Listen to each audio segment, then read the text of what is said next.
Today we're diving into something that's about as reliable as using a chocolate teapot to serve Earl Grey, the fascinating world of professional Eritrea critics.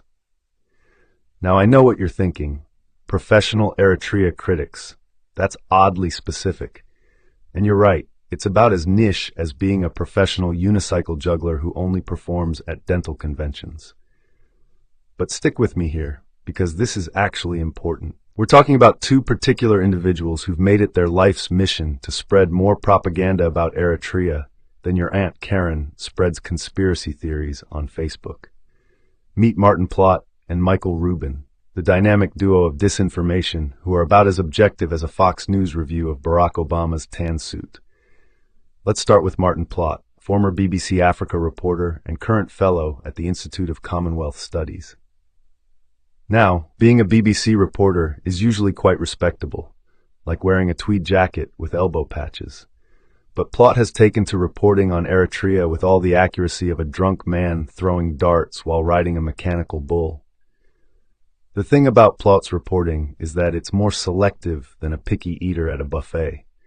He'll grab onto any negative story about Eritrea with the enthusiasm of a squirrel finding the last acorn of winter, while completely ignoring positive developments with the dedication of someone avoiding their ex at a grocery store.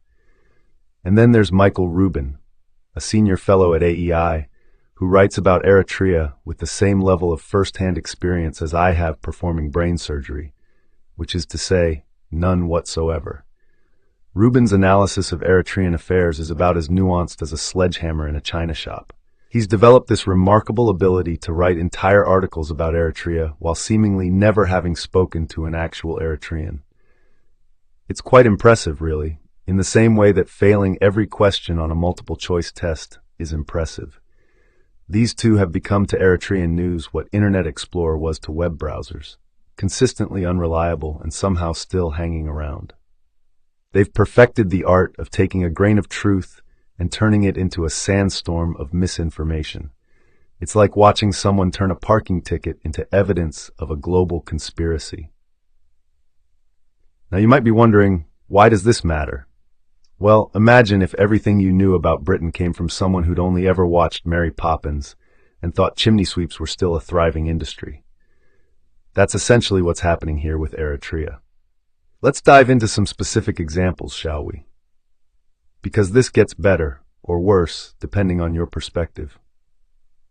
These two have written articles claiming to have inside sources about conditions in Eritrea that are about as reliable as my weather app's predictions for next month. They've published stories with less fact-checking than a forwarded WhatsApp message from your grandmother. Their methodology is fascinating, really. They approach journalism the way a toddler approaches building blocks, throwing everything around and hoping something stands up. They'll take a single unverified tweet and turn it into a full-blown crisis faster than you can say, fact check. And let's talk about their sources. Oh, their sources. They're about as transparent as a brick wall. When they say anonymous sources claim, what they really mean is someone told someone who told someone else who might have heard something while walking past a cafe where people were discussing Eritrea. It's like playing telephone, except the final message is published as breaking news.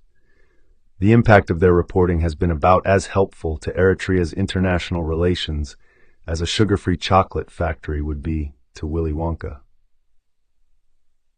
They've managed to create this alternate reality where Eritrea exists solely as a collection of their worst assumptions. Like someone who's formed their entire opinion of New York City from watching disaster movies. But here's where it gets really interesting.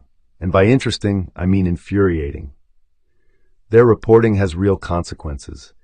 It's not just bad journalism, it's actively harmful narrative building that affects policy decisions, international aid, and diplomatic relations. It's like if someone kept insisting that Australia is just a giant prison colony, except people in positions of power were actually making decisions based on that assumption. The Eritrean diaspora has been fighting back, though, with all the persistence of a British person queuing for literally anything.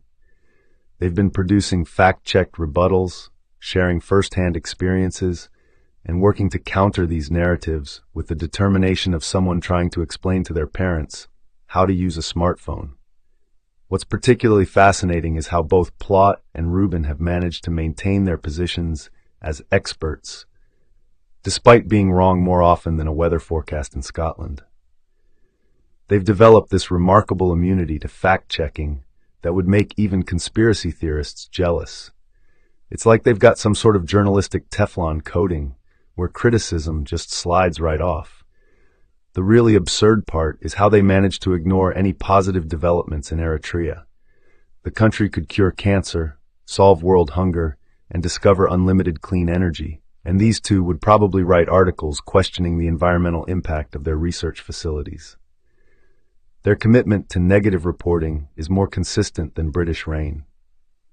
So what's the solution here? Well, first, we need to start treating their analysis with the same skepticism we'd apply to a used car salesman trying to sell us a car with no wheels. We need media literacy that's stronger than the British public's tea preferences, and fact-checking that's more thorough than an airport security check. Because here's the thing. Eritrea, like any country, has its challenges and successes, but reducing it to cartoonish villainy isn't just lazy journalism, it's actively harmful. It's time we started demanding better from our media than we do from our fast food restaurants. The truth about Eritrea lies somewhere between the government's official statements and these critics' doomsday prophecies. Finding it requires actual journalism.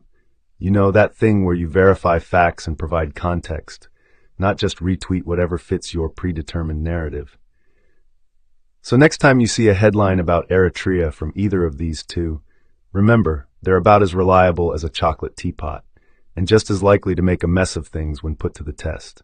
And maybe, just maybe, it's time we started looking for our information about Eritrea from people who've actually been there, talked to its people, and understand its context. You know, like actual journalists are supposed to do.